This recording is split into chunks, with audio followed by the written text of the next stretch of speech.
من الشیطان اللعین الرجیم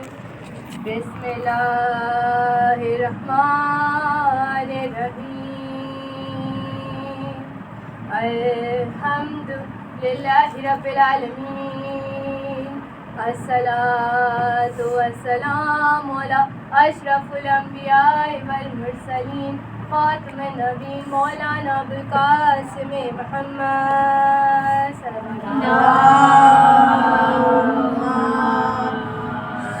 اللہ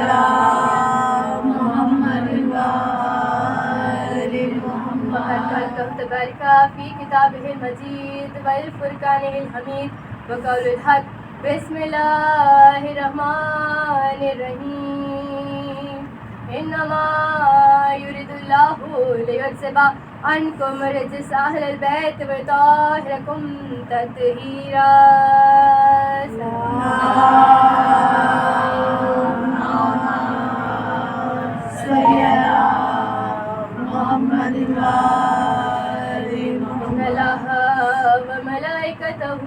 يصلون على النبي يا أيها الذين آمنوا صلوا عليه وسلموا تسليما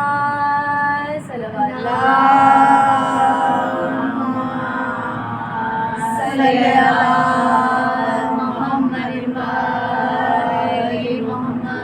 سوچا کہ جب رقم کروں دیوانے کربلا دیوانے کربلا اس فکر میں تھا کیا لکھوں عرفان کربلا اور میرا قلم نجف اور میدان کربلا کیسے کروں بھیا بھلا شان کربلا اور آئی ندائے حق یہ تدبیر تم کرو ہم کہہ رہے ہیں اس بات کی تحریر تم کرو لکھ معرفت کے واسطے عرفان ہے کربلا اور ذکر خدا رسول کا عنوان ہے کربلا اور کیا سوچتا ہے لکھ دے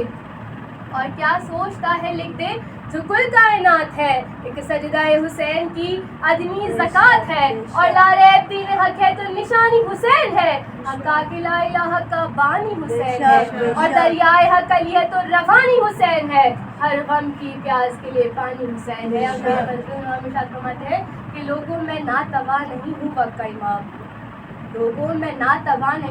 وقت کا امام انگڑائی لوں اگر تو یہ کوفہ رہے نہ شام نالا کے دی کے واسطے یہ سب کیے ہیں کام ورنہ کب ہم سے دور یہ نہر فرات ہے اور وہ ہے جس کے قبضے میں کل کائنات ہے اور مجلس جہاں میں بھی ہے عبادت کا نام ہے مجلس بیان حق کو صداقت کا نام ہے اور ماتم نبی کے عرض رسالت کا نام ہے اور ماتم تو فاطمہ سے محبت کا نام ہے اور ماتم جو لوگ کرتے ہیں غم میں شہید کے وہ ہاتھ جا کے پڑھتے ہیں منہ پر یزید کے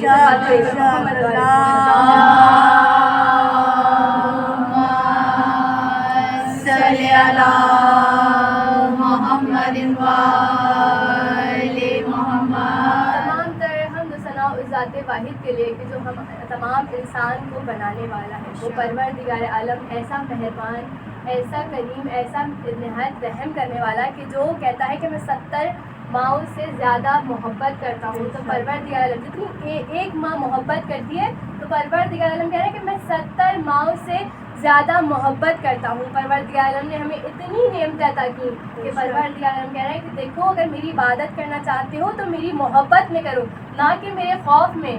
پروردگار عالم بہت مہربان ہے بہت کریم ہے بہت رحم دل ہے تو پروردگار نے ہمیں اتنی نعمت عطا کی کہ جن کا شمار کرنا مشکل ہے اور جب شمار کرنا مشکل ہے تو پروردگار کی دی ہوئی نعمتوں کا ہم شکر ادا کیسے کریں کہ ہماری سانس ایک نعمت ہے اگر اعضائے جسم کا شکر ادا کرنا شروع کر دیں نا تو ہم یہ بھی شکر ادا نہیں کر سکتے کیونکہ سانس ایک نعمت ہے آنکھ ایک نعمت ہے دماغ ایک نعمت ہے ہاتھ ایک نعمت ہے پیر ایک نعمت ہے پروردگار عالم نے اگر ہمیں یہ تمام اعضائے جسم ہماری آنکھ دے دی تو نعمت ہے اور سب سے پروردگار عالم اگر نہ دیتا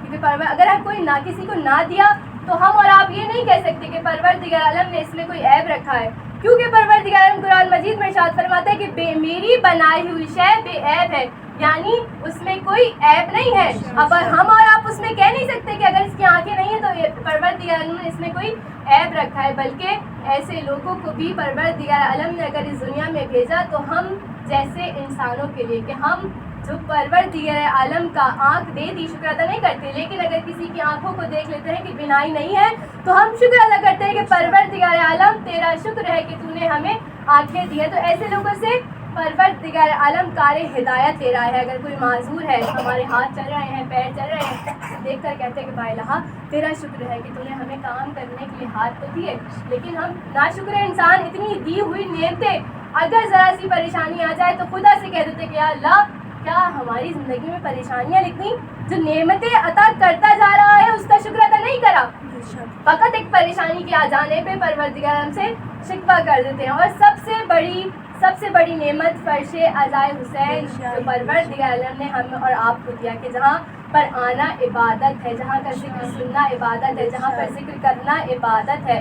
پروردگار عالم نے ہمیں سب سے بڑی نعمت دی کہ ہم اور آپ اس فرش عزا پر آ گئے تو شہزادی نے ہمیں منتخب کیا ہے، اور جب فرش عزائے حسین مل جاتی ہے تو ہمارے وقت کے امام زمانہ اس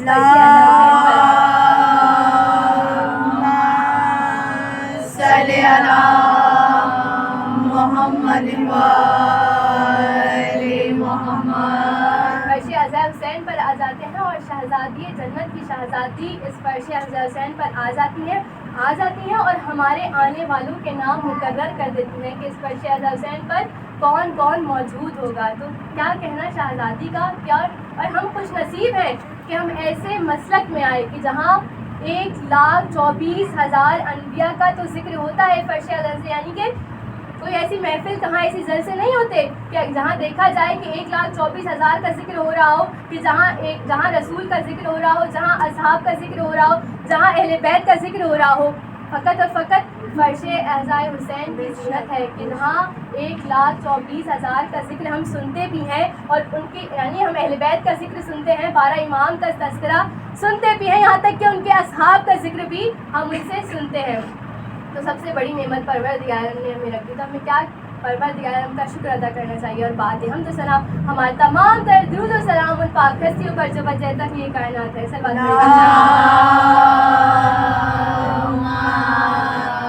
صلی علی محمد اور جب ہم اور آپ اس فرش عزائے حسین پر آ کر بیٹھ گئے تو ہمیں کرنا کیا چاہیے کہ فرش عزائے حسین پر آ جانا مقصد کہ شہزادی سے دعا مانگنی چاہیے کہ شہزادی جس مقصد کے لیے آپ نے ہمیں بلایا ہے وہ مقصد پورا ہو جائے۔ ہم اس فرش عزائے حسین سے اگر اٹھیں تو اپنے اندر ایک تبدیلی کو محسوس کریں۔ اگر ہم اس فرش عزائے حسین سے گھر پر جائیں تو محسوس کریں کہ ہم نے اس فرش عزائے حسین پر گئے تو تھے، موجود تو تھے، لیکن سیکھا کیا، پایا کیا، کیونکہ یہ کیا ہے، فرش عزائے حسین کیا ہے، ایک درس گاہ ہے جہاں سے ہم اپنے بچوں کو سکھاتے ہیں، اپنے بچوں کو بتاتے ہیں۔ 2.25 مہینہ فرش عزائے حسین پر جاتے ہیں، کچھ نہ کچھ سیکھ کر جب محرم ختم ہو جاتے ہیں تو ہم سوچتے ہیں، ہمیں سوچنا چاہیے کہ ہم نے 2.25 مہینہ کیا سیکھا، اپنی زندگیوں کو کیسے تبدیل کریں۔ تو پروردگار عالم ہمیں اگر دین اسلام مل گیا تو بہت مشکلوں سے ملا، ایسے ہی نہیں ہمارے پاس آ گیا بلکہ بہت قربانیاں دی۔ اور سب سے بڑی قربانی کے رسول کہتے ہیں اگر میں نے آدھا دین بچایا، رسول خدا کی حدیث ہے کہ اگر میں نے آدھا دین بچایا تو اپنے اخلاق کے ذریعے، کیونکہ نبوت تو 40 سال میں اعلان ہوا تھا، بظاہری اعلان جو نبوت کا ہوا تھا وہ 40 سال کی عمر میں ہوا تھا، لیکن اس سے پہلے جو یہودی کفار تھے وہ کیا کہا کرتے تھے، رسول کو صادق اور امین، یعنی رسول اپنے اخلاق سے بتا رہے تھے کہ دیکھو میں نبی ہوں۔ اعلان ایسے ہی نہیں کر دیا تھا کہ میں نبی ہوں، لوگوں کو اپنا اخلاق دکھایا تھا، لوگوں کو ایسا زندگی بتایا تھا، طریقہ زندگی دکھایا تھا کہ لوگوں نے آپ کو مانا کہ ہاں یہ اللہ کے رسول ہیں، یہ صادق اور امین ہے۔ کہ جب رسول خدا کے پاس لوگ اپنی امانتیں رکھواتے تھے تو رسول خدا جب ایک یہودی نے، ایک دفعہ کا ذکر ہے کہ جب ایک یہودی نے اپنا مال رسول خدا کے سپرد کرایا، اب جب مسجد نبوی میں لینے آیا تو کہا یا رسول اللہ اپنا مال آپ کے پاس رکھوایا تھا، میں واپسی لینے آیا ہوں۔ رسول کہتے ہیں ابھی میرے پاس وہ رقم موجود نہیں ہے، تو کہتے ہیں جب تک وہ رقم لے کر نہیں جاؤں گا میں آپ کے پاس سے ہٹوں گا نہیں، آپ میرے پاس رہیں گے اور میں آپ کے پاس رہوں گا۔ پورا دن گزر جاتا ہے، ظہر ہو جاتی ہے، عصر ہو جاتی ہے، یہاں تک کہ مغرب کا وقت آتا ہے۔ اب قریب جو اصحاب ہوتے ہیں وہ کہتے ہیں یہودی کیا تو جانتا نہیں کہ یہ صادق اور امین ہے, تیری امانت تجھے لوٹا دیں گے. کہا میں جانتا ہوں یہ صادق اور امین ہے, لیکن میں نے اپنی کتاب میں جو نشانیاں دیکھی تھیں کہ آخری نبی کہ نہ بد زبانی کرے گا, نہ خیانت کرے گا, نہ کوئی گندی بات کرے گا, ان کی طرز زندگی کو میں نے دیکھا. آج پورا دن میں ان کے ساتھ رہا تو میں نے ان کی زندگی کو دیکھا کہ یہ کس طرح اپنی زندگی اپنے دن کو گزارتے ہیں. تو یقیناً میں کلمہ پڑھ کے مسلمان ہوتا ہوں, اور جو میرا مال آپ کے پاس ہے وہ رائے خدا میں قربان کر دیجیے. سر بات پڑھے پر محمد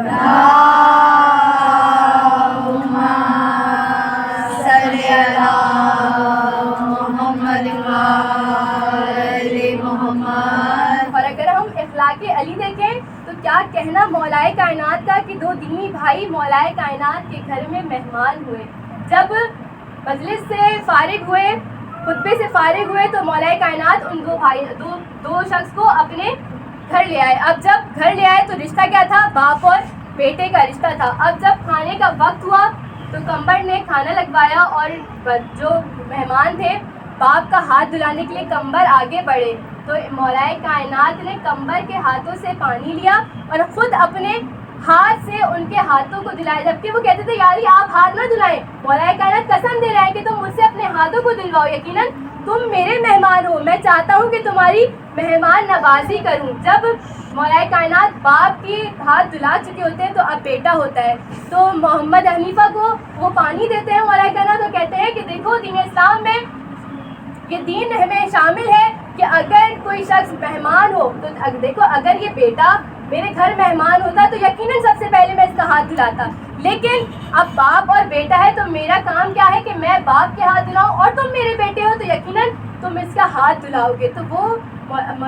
محمد حنیفہ ان کا ہاتھ دلاتے ہیں اور کھانے کو طعام کو جو ہے وہ شروع کرتے ہیں. تو وہ مولائے کائنات کے اخلاق کو دیکھ کر اتنے متاثر ہوتے ہیں کہ کیا کہنا مولائے کائنات کے کہ ذرا برابر بھی جو ہے برابری نہیں کر رہے, جو باپ کا ہاتھ دلا رہے ہیں اور بیٹے کا بیٹا ہاتھ دلا رہا ہے. اب اخلاق مولائے کائنات کا تو دیکھا, اب اخلاق حسنین کا دیکھیے کہ کیا نہ کیا کہنا حسنین کے اخلاق کا, کہ اگر کوئی غلطی پر ہے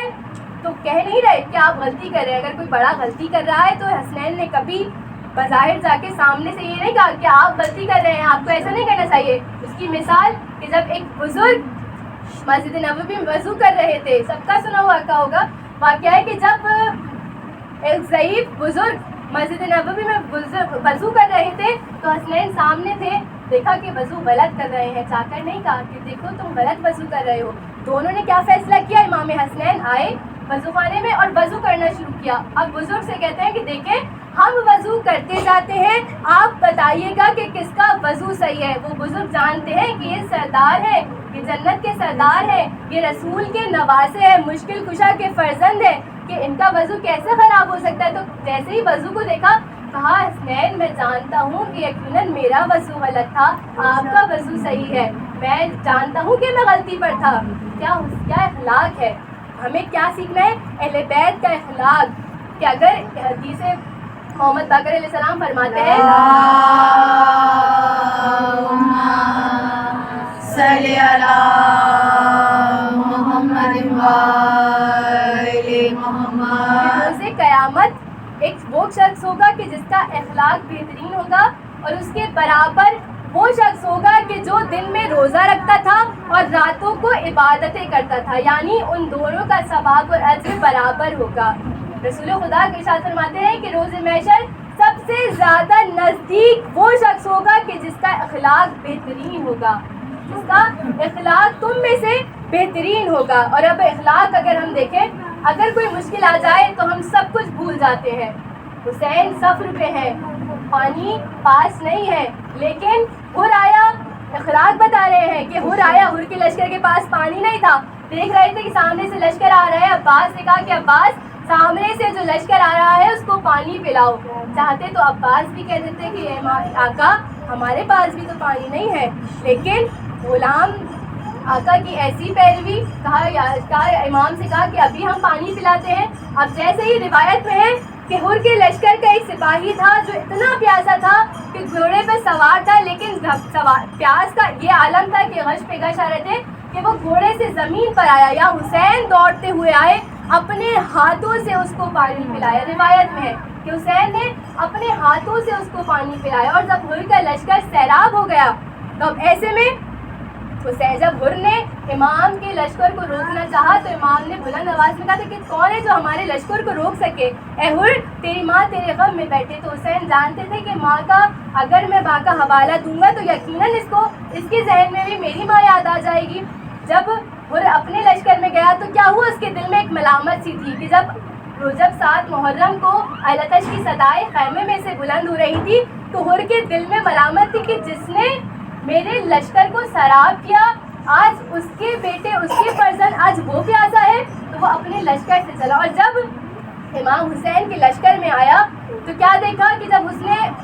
بیٹے نے حسین, جب حر کہتا ہے کہ میں جنگ پر جاؤں گا تو بیٹا کہتا ہے کہ بابا میرے ہوتے ہوئے آپ جنگ پر جائیں گے؟ تو کہا تھا نہیں بابا میں سب سے پہلے جنگ پر جاؤں گا. اور یہ اخلاق حسین کا کہ دیکھا جاتا ہے کہ جب حر کا بیٹا زین سے زمین پر آیا تو سب سے پہلے حر سے پہلے حر کہتا ہے کہ میں نے چاہا تھا کہ میں سب سے پہلے اپنے بیٹے کے لاشے پر پہنچوں, لیکن کیا کہنا حسین کا کہ حسین سب سے پہلے میرے بیٹے کے لاشے پر موجود تھے. اور کہتے ہیں حسین کبھی تاریخ میں نہ دیکھا گیا کہ کوئی کڑیل جوان کی لاش پر باپ اٹھائے, کڑیل جوان کی لاش باپ اٹھائے. اور ہاں سردار امام وقت آخر کہ جب حسین تنہا تھے, روز عاشور وہ وقت بھی آیا کہ جب حسین نے تنہا علی اکبر کی لاش اٹھائی. ہاں سردار امام جب آوازیں دی کہ حل میں ناصر یقین سننا کہ کوئی ہے جو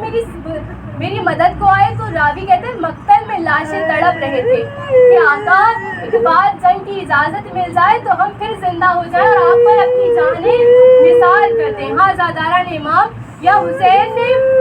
زینب سے کہا کہ فضا سے کہا کہ دیکھو میرا کرتا لے آؤ, اور جانتی ہو کہ فضا جانتی ہو کہ زینب کو خبر نہ ہو کہ تم میرا کرتا لینے جا رہی ہو. تو ایسے میں جب فضا خیمہ میں آئی اور حسین کے کرتے کو نکالا, زینب سمجھ گئی, چاہنے والی بہن تھی. فضا سے سوال کیا فضا کیا لے جا رہی ہو؟